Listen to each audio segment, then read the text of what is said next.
दर्शकों नमस्कार, स्वागत है आप सभी का।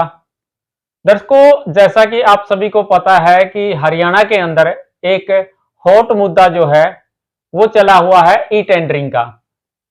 ई टेंडरिंग आखिर क्या है और जिस प्रकार से सरपंच जो है इसका विरोध कर रहे हैं, हालांकि जो सरकार के लोग हैं वो ये भी कह रहे हैं कि कुछ सरपंच जो है, कुछ लोग जो है वो इसको सही भी मानते हैं। ये कितना सही है, कितना गलत है, इस बारे में हम चर्चा करेंगे और इसका समाधान जो है वो नहीं निकलता हुआ दिखाई दे रहा है। जैसे देखा जा रहा है दिन प्रतिदिन ये उलझता ही जा रहा है पूरा मामला, लेकिन इसका समाधान जो है वो क्या हो सकता है।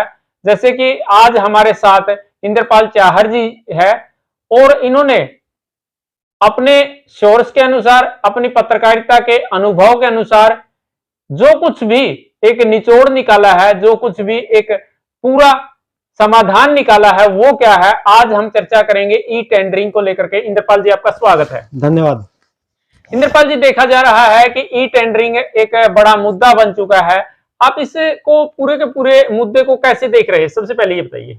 नरेश जी, जहां तक ई टेंडरिंग की बात है, सरकार की कोशिश है कि जो विकास कार्य हैं जी, उसका पूरा का पूरा जो काम है वो दिखना चाहिए कि वो काम हो रहा है। जी बिल्कुल सरकार सोचती है कि जितना ग्रांट वो दे वो गांव में लगे, बिल्कुल।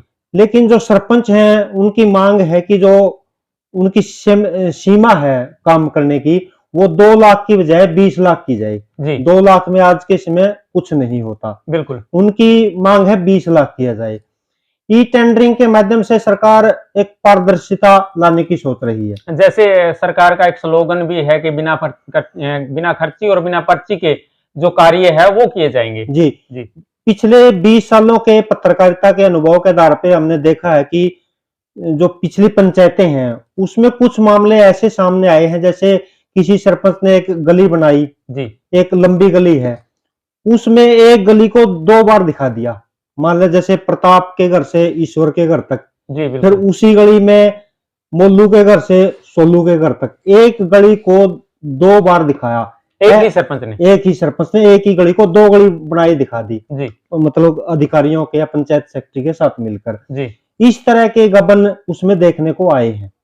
इन्हीं बातों को ध्यान में रखते हुए कि पारदर्शिता होनी चाहिए, सरकार ने कोशिश की कि ई टेंडरिंग के माध्यम से ये कार्य होना चाहिए, जिसका सरपंच विरोध कर रहे हैं। जी इसमें कुछ मामले में ई टेंडरिंग सही भी है और कुछ में सही भी नहीं भी है, और एक आध बात को लेकर सरपंच भी सही है, लेकिन कुछ को लेकर वो सही नहीं है।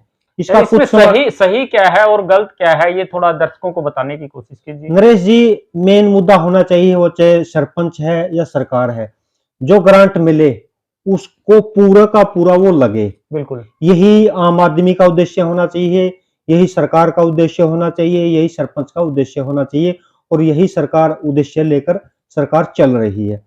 तो इसका जो सबसे समाधान, मुझे लगभग 500 लोगों से बात की, बुद्धिजीवी वर्ग थे, हर प्रकार से उनसे बातचीत करके, उनकी बातचीत के बाद एक जो निष्कर्ष निकला है वो ये है कि जो पंचायती राज एक्ट है 1994 में बना था, हरियाणा पंचायती राज एक्ट 1994, बिल्कुल उसमें जो प्रावधान है उसमें ग्राम सभा की मीटिंगों का प्रावधान है, बिल्कुल। लेकिन उसकी जो सबसे बड़ी खामी है वो आप गांव की युवाओं की कह सकते हैं कि निष्क्रियता, वो सक्रिय नहीं है।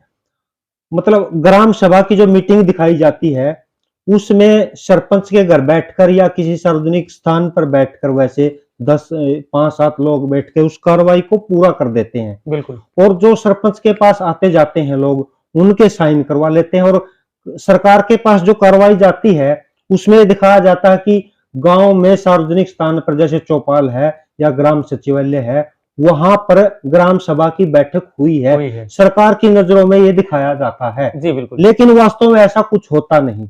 जो सबसे बड़ी गड़बड़ है वो यही है, यानी कि जो बड़ी गड़बड़ होती है यहीं से उसकी शुरुआत हो जाती है। हाँ, अगर इसको सुधारा जाए, जो हमने 500 लोगों से बात की और उसके बाद जो सिस्टम समझ में आया है, वो मोटा मोटा ये है कि जो ग्राम सभा की बैठक हो उसमें एक तो ब्लॉक वाइज जो सरकार है वो एक व्हाट्सएप नंबर जारी करे, जी प्रत्येक ब्लॉक में एक व्हाट्सएप नंबर, और उसमें ग्राम सभा की मीटिंग होने से पहले दिन जो गांव का चौकीदार है वो मुनियादी करे कि कल गांव में ग्राम सभा की बैठक है, और उस मुनियादी की रिकॉर्डिंग हो। यानी कि आप ये समाधान बता रहे हैं कि इस प्रकार से अगर किया जाए तो समाधान हो सकता है इस समस्या का। जी बिल्कुल, उस मुनियादी की रिकॉर्डिंग करके उस व्हाट्सएप नंबर पर डाला जाए, जो उच्च अधिकारियों के पास जाए, जिससे ये मैसेज चला जाए कि फलाना गांव में जो कल की ग्राम सभा की मीटिंग है उसका संदेश लोगों के पास चला गया। जी बिल्कुल। उसके बाद 51 सदस्यों की कमेटी पहले बना लेनी चाहिए, वो वैसे होती भी है, लेकिन उस कमेटी में हो कौन कौन, ये मोटे तौर पर सरपंच ही तय करता है कि उसमें कौन कौन हो। लेकिन हमने जो लोगों से बात की उसमें जो बात उभर कर सामने आई है, उसमें सबसे पहले तो कम से कम 3 पूर्व सरपंच जो जी, पहले जो पूर्व में रह चुके हैं जो पहले सरपंच, जो पूर्व सरपंच रह गांव चुके की हैं, सेवा जो कर चुके हैं। जी बिल्कुल, जी उनको हिसाब होता है कि कैसे गड़बड़ होती है। बिल्कुल। 3 पूर्व सरपंच, और इस योजना में जो पीछे 2022 की अगर बात करें, इस योजना में जिन लोगों ने सरपंची का चुनाव लड़ा है वो भी इसके अंदर होने चाहिए। अच्छा, जैसे आपने जिक्र किया कि 3 पूर्व सरपंच है। जी इसमें अगर एक मोटे रूप से देखा जाए तो फिर जिन सरपंचों ने गड़बड़ की होगी तो फिर वो छुपाने की भी कोशिश करेंगे, ऐसा तो संभव भी हो सकता है। फिर वो उसको छिपाएंगे तो उसको कैसे फिर उजागर कर पाएंगे? नहीं, वो तो पुराने सरपंच है, नहीं उनको ये पता होगा कि ये सरपंच क्या गड़बड़ कर रहा है, उन्हीं को पता होगा, नहीं जो जिस काम से जो निकला हुआ है पूर्व सरपंच, और जो ये मौके के जिसने चुनाव लड़ा था वो, और इसके साथ साथ 10 या 11 गांव के युवा और कुछ महिलाएं, और इसके साथ साथ गांव में जो सरकारी कर्मचारी हैं, जैसे गांव का मुख्याध्यापक है, बिल्कुल। इस तरह के 51 सदस्यों की कमेटी बनाई जाए। जैसे कुछ रिटायर्ड कर्मचारी हो जी गए, वो रिटायर्ड फौजी हो गए, जो मतलब ये कह सकते हैं कि गांव का भला चाहते हो, उन लोगों को इसमें जोड़ा जाए। उसमें जोड़ा जाए, और जो ग्राम सभा की बैठक है उसकी भी, जैसे चौकीदार ने मुनादी की थी, मुनादी उसकी रिकॉर्डिंग करी थी, ग्राम सभा की मीटिंग की भी रिकॉर्डिंग करके और उसी व्हाट्सएप नंबर पर डाला जाए। और उसमें उसमें ग्राम सभा की मीटिंग में क्या होता है, तो पिछले 3 या 4 महीने में, 6 महीने में जो विकास कार्य ग्राम पंचायत ने किए हैं उनका ब्यौरा होता है, बिल्कुल। और आगे जो 6 महीने के लिए योजनाएं होती हैं गांव की भी, किस यही प्रकार से कार्य करवाने करना हैं या फिर किस ये प्रकार उसमें से होता है, जो बजट आएगा वो लगाना है, वो उसकी चर्चा लगाना होती है। है। अगर ये बातें क्या क्या काम किए पिछले 4 महीने में या 3 महीने में, 6 महीने में गांव में जो विकास कार्य हुए हैं, उनका गांव वासियों को पता होता कि पिछले महीने में ये कार्य हुए हैं। जी बिल्कुल। तो अगर आम आदमी की नजर में आ जाए और लोगों के लगे कि ये तो हुआ ही नहीं, ये डाला कैसे जा रहा है, बस सबसे बड़ी गड़बड़ है वो यही है।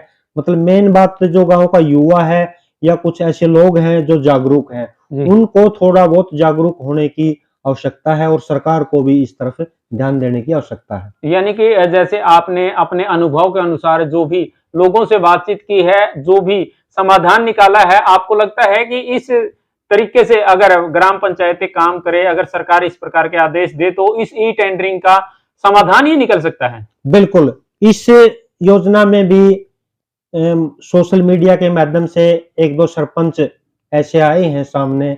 अगर मैं बात भी करूं तो जैसे आपका मुगलपुरा का और शंकरपुरा का सरपंच है, जी 1-2 गांव के सरपंचों की और मैंने सोशल मीडिया पर देखी है।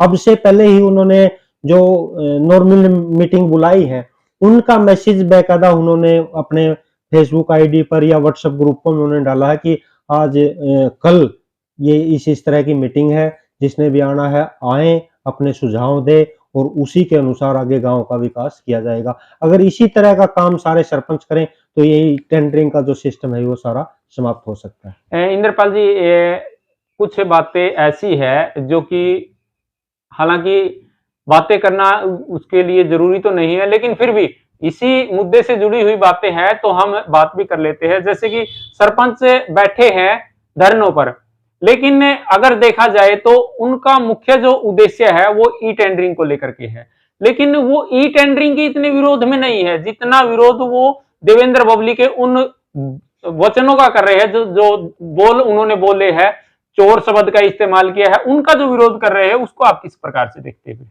देखिए, पीछे जो 1.5-2 साल का गैप आया है जिस दौरान सरपंच नहीं थे, और ग्राम विकास की जो पूंजी थी वो लगभग ये मान के चलिए कि आप अधिकारियों के माध्यम से लगी है। बिल्कुल। और इसमें भी कोई दो राय नहीं है कि जो कमीशन का सिस्टम होता है वो जाता है।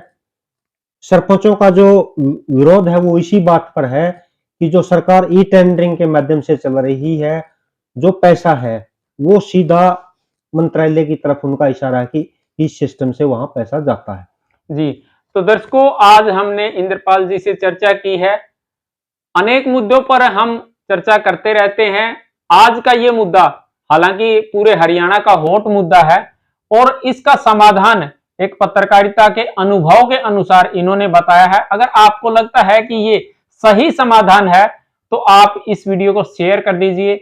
इसके अलावा अगर आपके पास भी किसी प्रकार का कोई और समाधान अगर आपको दिखाई देता है तो कमेंट के माध्यम से सभ्य शब्दों का इस्तेमाल करके जरूर बताइएगा कि इसका समाधान ये हो सकता है। जी इंद्रपाल जी। नरेश जी, इसमें एक बात और है, अगर एक गांव के साथ 2 या 3 सक्रिय युवक भी हैं जी, वो भी मतलब ग्राम विकास में अपनी एक विशेष भूमिका निभा सकते हैं, क्योंकि हम कागजी कार्रवाई का खर्चा भर के जो भी मतलब 6 महीने के अंदर या साल के अंदर जो भी पंचायत कार्य करती है बिल्कुल उसका पूरा रिकॉर्ड हम ले सकते हैं।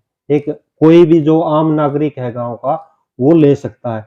लेकिन सबसे बड़ी समस्या जो सामने आती है कि कोई आगे ही नहीं आता। हर एक आदमी जैसे ही पंचायत का चुनाव समाप्त हुआ इस तरफ से सभी का ध्यान हट जाता है, सरपंच ने जो करना है वो करने दो। यानी कि फिर वो इसलिए नहीं कर पाता क्योंकि कह देते हैं कि सरपंच के विरोध में आ गए हैं। जी जी। गांव के विकास कार्यों में रोड़ा बन करके ये आ गए हैं, बाधा जो बन करके उत्पन्न हो गए हैं ये। जी।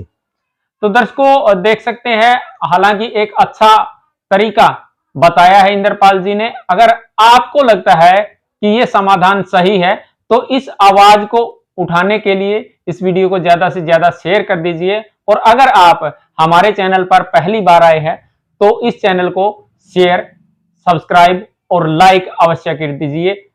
इसी प्रकार से हम इसके अलावा भी कई ऐसे मुद्दे लेकर के आएंगे जिससे कि देश का भला हो सके, या फिर अनेक ऐसी जानकारी आप तक पहुंचाने की कोशिश करेंगे जिनसे आप अभी तक भिन्न है, अभी तक अपरिचित है। तो लगातार जुड़े रहिएगा, हम इसी प्रकार से आपके बीच में आते रहेंगे। धन्यवाद। धन्यवाद।